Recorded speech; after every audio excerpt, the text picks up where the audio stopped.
And yeah, I'm just watching the number of participants dwindle. So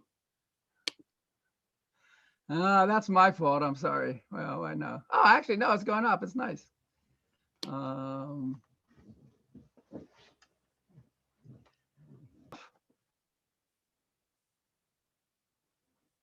Please. hi. So I think it's going to be quite a short talk. So I have enough time to thank the organizers. I mean, Mel first and foremost for titanic efforts, really. And amazingly, we still have managed to stick to the timetable. Yeah, I said I just repeating the same thing that my partner and I have just been watching Mel's talk over lunch, and she asked she commented that sit on sets just sounds indecent. Uh, all right, so I'm going to talk about my favorite problem, and this problem is about discrete values of nonlinear of bilinear forms. So kind of I offer this problem to every new PhD student, uh, and so far, me and Ollie, we had some modicum of progress. Ollie Roche Newton, when he was my PhD student, we had a modicum of progress on this problem. But overall, I think it's difficult and really fascinating. So, I mean, I certainly don't imagine myself Paul Erdős or George Shakan, but I would certainly buy a good whiskey to someone who solved this problem or even made some partial progress. Right. So that's the setup. So we're talking about a set of endpoints in the plane, and we have a non-degenerate bilinear form omega. I mean, really, just think of omega. So there are two interesting cases: the dot product and the cross product. So symmetric and skew symmetric. And so then we just form this set. So just I'm trying to keep notations to the minimum.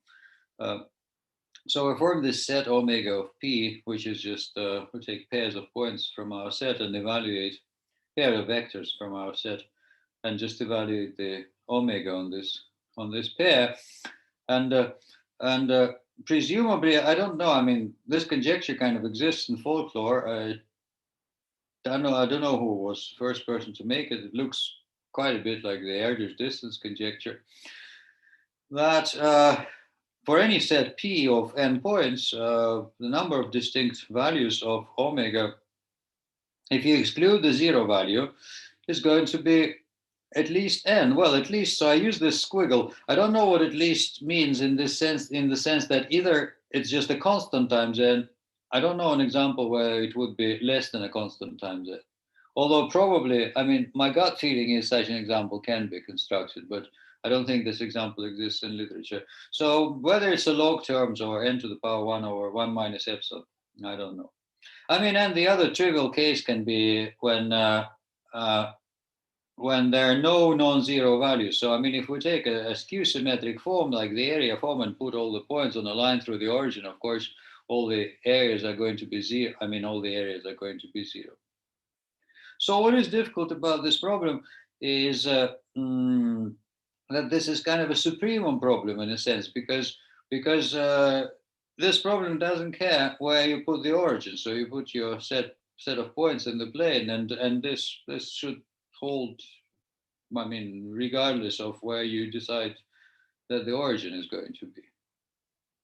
Uh, and so there are these easy. There are these special cases that people have been looking at, and one is the dot product, well, the symmetric case, and the other one is a cross product. Then there is an interesting case of when your point set P is a Cartesian product, just say cross A, we still don't know the answer. So if P is a Cartesian product, then of course, I mean, dot or cross products will be AA plus or minus AA. So there's kind of some productive expression. And but it would be very nice to prove, of course, that this is bigger than A squared. Again, bigger up to a squiggle, bigger up to a squiggle here. And we don't know that either. So the best we know is the exponent here slightly better than a to the 3/2. And that uses the Kanyagin and Shkredov construction based on sort of Shoy-Moshe argument for some products when we have a plus sign, and Shkredov spectral method when we have a minus sign. So there are two kind of different proofs in order to get here the exponent. So what is known is a to the 3/2 plus some little c, and this c is like about 1/12 or something like this. And there is another setting where, again, we don't know the answer, even if the set is a Cartesian product. Even if the set is a Cartesian product, what if we take P being an integer set? And even then, we don't know this inequality. For integers, we know that if we just didn't have this a here, if we had a plus aa, then we would have the inequality with a constant 1/2 here. But there is no guarantee that AA plus AA is going to be necessarily bigger than A plus AA. So AA plus AA is dilation invariant, whereas A plus AA is not. So even for integers, this problem is open, and I don't think there has been much work on the general sort of on the general question when P is a set of integers. Maybe something interesting can be said about it. I just thought about it the other day, especially in case of cross products when it's somehow related to SL2 or action as, and then we have SL2 of R, and then we have SL2 of Z, and maybe it can take one somewhere. Okay, so that's the setup, and now some wrong leads in some sense, or rather some analogs. Well, I mean, it does remind of the Erdős distance problem, right? And so that's the notation for the distance problem. So this is the set of distances. In other words, we take P minus P, the difference set, and just measure the distances in P minus P from the origin. So that's, and it was this famous question of Erdős that the number of distinct distances defined by n points is almost n, and it was brilliantly resolved in 2010 in this beautiful work by Guth and Katz, which fetched so much new insight and so much new sort of maths into the subject, into incidence theory, that for a while it seemed that we would just solve so many problems after the result of Guth-Katz appeared, and here was one solution, unfortunately, which ended up being wrong, of myself and collaborators. I won't mention collaborators in this case. So this is a wrong proof of this conjecture, and here is the proof. So let's look at this standard sort of energy type quantity. So let's look at pairs of triangles. So let's think about omega being cross products. So what we're looking at, what we're trying to say is that if we have n points in the plane and we just look at triangles rooted at the origin formed by pairs of points, then the number of distinct areas we're going to get is almost 10. And so how can we prove something like this? Oh, we just noticed that. So we look at pairs of triangles. So so OPP prime is one triangle, and OQQ prime is another triangle with distinct with equal areas. And if we combine this quantity, if we combine the number of the solution of this equation is about like n cubed, then by Cauchy-Schwarz, the number of distinct areas is going to be at least n. And so we look at this, and then we realize, yeah, so the triangle area is preserved by SL2 action. So if we just use the SL2 group and its action is just matrix multiplication, then then if we have two triangles of the same area, we can find an SL2 matrix that would move Q to P simultaneously and Q prime to P prime.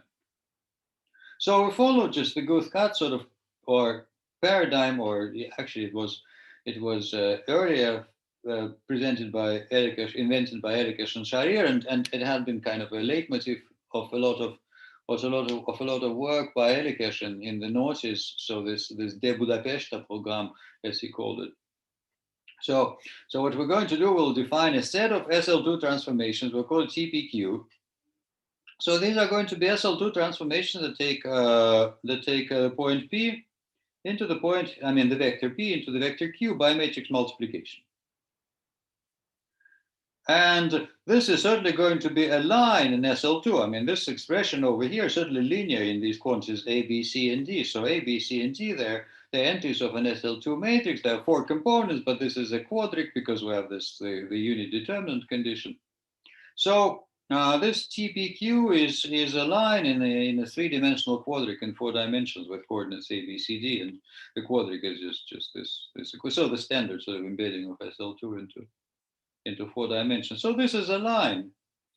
And similarly, we do T, P prime, Q prime. And if these two lines intersect, then it follows that we have this pair of triangles with the same area. So, okay, now fine. So we have n choices for P, n choices for Q. So we have n squared lines, TPQ. And then the Guth-Katt theorem tells us that if we have n squared lines and they satisfy natural axioms, which are easy to check that they're satisfied, then the number of intersections is the number of pairwise intersections is a cubed. So sorry, there's a log should be here.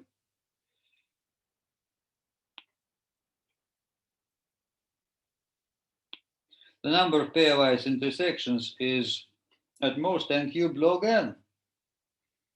And we're done by Cauchy-Schwarz. So that's one wrong proof. And there's even an easier wrong proof. And even a better one, because so now what we're going to say, okay, so in this case, it doesn't even matter whether we have dot products, or we don't even need cross product or anything. So say we can have dot products, but it will work for any non-degenerate form. So we write this equation. Again, omega of P and P prime equals the same of Q and Q prime. And so this is some kind of bilinear expressions in P, P prime, Q, and Q prime. So it's like, if we have dot products, that's the easiest. So we just write it out explicitly what it means. It's P1, P1 prime plus P2, P2 prime minus Q1, Q1 prime minus Q2, Q2 prime. Obviously P has coordinates P1 and P2 and same for the rest. So equals 0. And so what are we having? It's an incidence between points, there are 4 coordinates, so projective coordinates P1, P2, Q1, and Q2, and planes with projective coordinates P1 prime, P2 prime, minus Q1 prime, and minus Q2 prime. And so this is incidences between n squared points and n squared planes. And we do have an incidence theorem between points and planes, which even works in positive characteristics. So if we had n squared points and n squared planes, then the number of incidences were like a constant up to times n cubed. There are even no logs. We don't have to deal with the reals either. So it's even so much easier than Guth-Katt's, and so we're done. But in this wrong proof, it's easier to see a problem because, of course, we're talking about. So we can see that there's something projective in it because basically P1, P2, Q1, and Q2, and lambda P1, lambda P2, lambda Q1, and lambda Q2 is the same point. So that is the problem here, and the same thing happens with the wrong proof 1. So with the wrong proof 1, what happens is that we have points P and Q, and some SL2 transformations, they take P into Q. the same set of SL2 transformations that takes P into Q will simultaneously take lambda P into lambda Q. So in both wrong proofs, we actually are dealing with, well, in this wrong proof too, we're not dealing with n squared points. We're dealing with points with multiplicities, such that all the multiplicities add up to n squared. And we're dealing with planes with multiplicities, so that all the multiplicities add up to n squared. And the same thing here, these lines, we don't have n squared lines here. We have lines with multiplicities adding up to n squared. And if we use these incidence results with multiplicities, what we get is worse than when all multiplicities are equal to 1.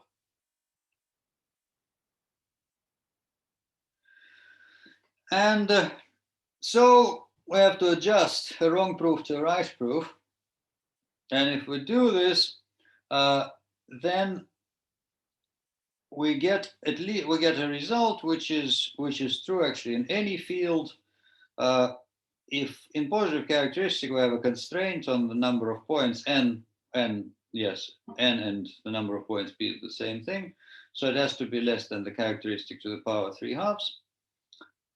And then we get a lower bound, and a lower bound n to the power 2/3.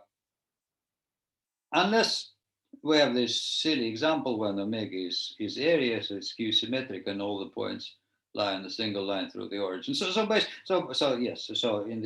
basically we're not looking at zero. We're not looking at the zero values of omega.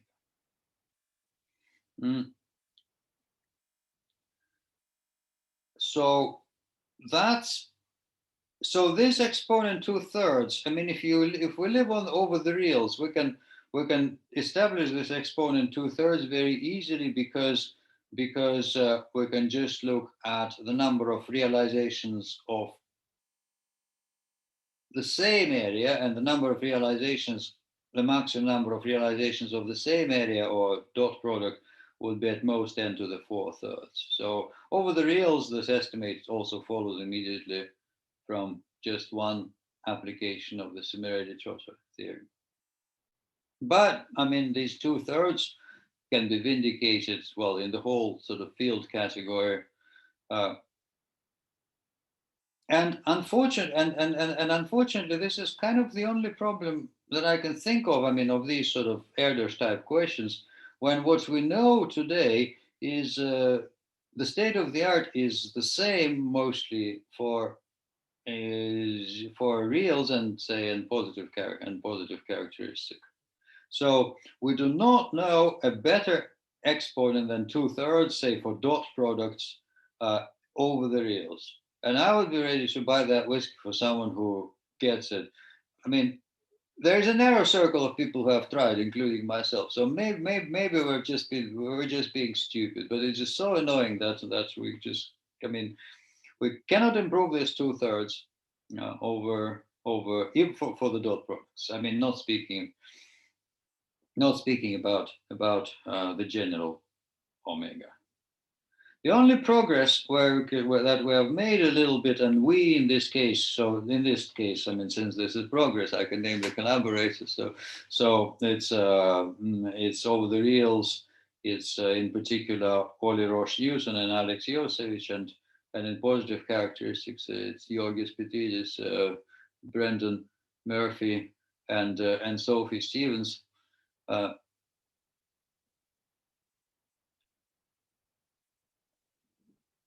And Ilya is probably not here, and Ilya Shkedov. Have I ever written anything of your views without Ilya? Right. So for the skew symmetric case, we have slightly better bounds, slightly better exponents than 2/3. So it's roughly 0.7 over the reals, and well, roughly 0.67 in positive characteristics for n sufficiently small relative to so rho is the characteristic for n sufficiently small relative to the characteristics.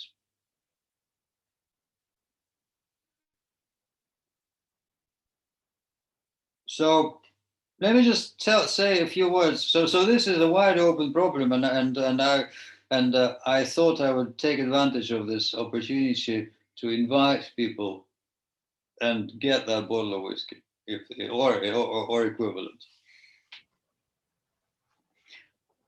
So unlike the distances, well, first of all, if we deal with distances, we believe firmly in the unit distance conjecture. We believe that the number of realizations, here I'm using the same notation as Mill has used, so for the number of realizations of, say, distance x. So for distances, the number of realizations of distance x, the maximum number of realizations, we believe it cannot be bigger than n to the power 1 plus epsilon. So the squiggle is again for epsilons. But however, for the dot, for bilinear forms, say for the dot product, we can easily reach 4/3, because this is just the claim that the simulated-Trotter theorem is sharp. So we know that if we have the simulated-Trotter theorem, then the number of incidences between n points and n lines is n to the 4/3, and this is sharp. And so we can just take P as the union, in which we're going to have, well, n over 2, say, points, and n over 2 lines as covectors, which we will identify with points. So P is going to be basically the union of P1 and P2, where P1 and P2 are those sets of points and lines. So we identify naturally P2 with lines, are those points and lines that give us sharpness examples to the simulated-Trotter theorem. And here it's interesting, of course, to observe that we only have sharp examples as to the simulated-Trotter theorem when one of these sets is a lattice. So there is translation invariance in the set P1. It's even more interesting because basically all the examples that I can think of, they look like this. So basically P1 has to be translation invariant, so it has to look like a lattice. And if you look at the lines, P2, so they would also look like a lattice, but a lattice not from infinity, but a lattice of this form. So that's going to be basically P1, and that's going to be P2. So the intersections here would be P1, and the intersections here would be P2, something like this. And there is something very deeply sum producty about it. And I think in a sense these two problems are very closely related. So right, even the pinned version is not true. So what is the pinned version? So okay. So first of all, let's say about distances. So this was the Guth-Katz sort of setup, or earlier Elekes-Shahir setup. So they looked at pairs of segments of the same length. So the distance between P and P prime equals the distance between Q and Q prime. So that's the problem that Guth and Katz solved. They counted the number of pairs of congruent segments. However, there is an open problem, and that's a pinned problem. So the pinned problem is when the endpoints of two segments are identified. So this one is wide open. There is a typo here. It's 2002, and the best result we know here goes back to Bach and Dardosh, and this generation of results about distances that had been sort of triggered by a work of Scheu, Moshe, and Torth in the early noughties. Right, and we believe, of course, that the number of solutions of this equation for distances is n squared up to a squiggle, but we cannot prove this. However, with dot products or with bilinear forms, again, we can have up to the maximum number, like n to the 2 plus 1/3 solutions here. So for the pinned version. So this problem is really, really volatile in some sense. We can basically have we can just have one value of the area, which is very popular, or one value of the dot product, which is very popular, but we can actually have quite a few of them. And indeed, all it takes, so we can rewrite this in this form, and then just easily tweak the usual kind of Erdős, the usual sort of, again, Erdős example of sharpness of simulated-Trotter. show that we can have many solutions here. I guess I need to wrap up. So yeah, so what I'd like to say is that all the counterexamples we have, they look very, very sum producty. And the last thing I have to go back to why the skew symmetric case is easier in some sense, and maybe it kind of opens things up. So in the skew symmetric sense, in the skew symmetric case, if we take so our enemy is basically the setup when we have many points lying on few directions, and these points would kind of lie, the distances from the origin would lie in an arithmetic progression. And then we have all sorts of identities which come from which are related to the concept of cross ratio, and somehow the cross ratio reappears throughout this problem. And here is, so I guess I'm going to finish. There is another open problem which I think is very closely related to it, and where we also know very little. So suppose we have a set A on the projective line, and the cross ratio of 4 points on the projective line is this quantity, right? So it's A1 minus A2. So we have 4 points, A1, A2, A3, and A4. It's A1 minus A2 divided by A3 minus A4 times A3 minus A4 divided by these. And presumably, I mean, conjecturally, a set of n points would define n cubed after squiggle cross ratios, but we don't know this. So the best we know is an exponent slightly better than 2 over the reals, and between 3 halves and 2 in positive characteristic. And so this cross ratio bound can be taken advantage of and fetched, and using some relation between the areas on 4 consecutive lines, which comes from the concept of cross ratio again, it can be sort of muscled into improving this. And finally, the last thing is that it actually suggests that if we have a set A on the projective line and we look at the cross ratios, the set of cross ratios will never stop growing. So if we take the set of cross ratios generated by a set on the projective line and start either adding to itself and multiplying to itself, it will never get saturated into something that stops growing, never get saturated in some kind of arithmetic or geometric progressions, interestingly enough. And otherwise, we would have a putative counterexample to our original conjecture, because basically, if we look at the cross product, so cross product PQ is the distance. I mean, the modulus of P times the modulus of Q times the sine of the difference of the angle. And suppose we just take some gigantic arithmetic geometric progression T, and take all the moduli P and Q on each of these lines as members of this geometric progression. And now we take fairly few directions D, and if these signs are such that so D is the set of these signs of these differences of the angles, are such that there is no growth after multiplying D and T, then we would have a counterexample to the conjecture. So there is something really interesting going on there, and it's very closely related to cross ratios, but I don't know what it is. So I think it's a very interesting problem. That's time to stop. Misha, thank Yes. you very much. So we have to go right to the next talk. Sorry, yeah.